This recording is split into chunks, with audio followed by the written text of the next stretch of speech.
la simple distributivité. Développer. Point méthode pour le niveau 5e. Alors on va commencer par un petit rappel de leçon. Donc la multiplication est distributive sur l'addition et la soustraction.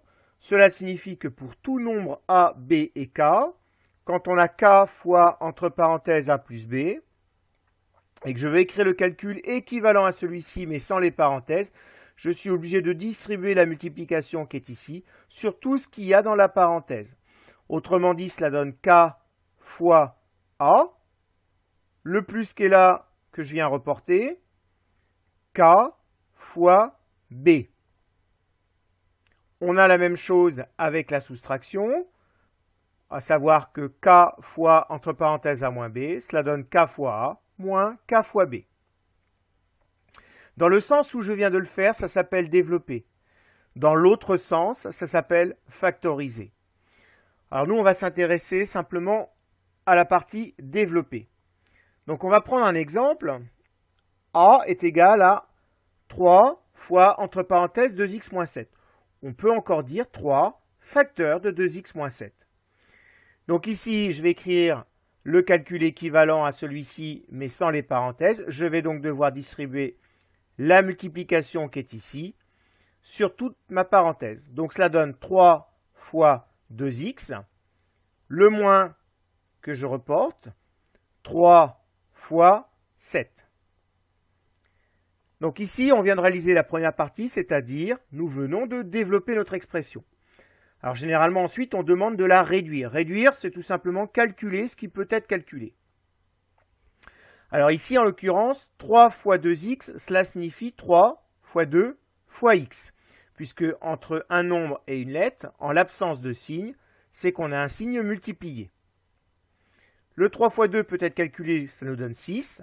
6 fois x, et comme le fois n'est pas obligatoire entre un nombre et une lettre, je vais tout simplement écrire 6x. Moins, et 3 fois 7, je peux le calculer, cela fait 21. Voilà, je viens de réduire mon expression. Prenons un deuxième exemple.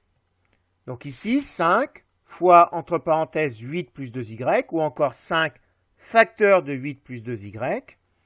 Je vais distribuer la multiplication qui est ici, sur tout ce qu'il y a dans ma parenthèse. Donc cela donne 5 fois 8, plus, que je reporte, 5 fois 2y.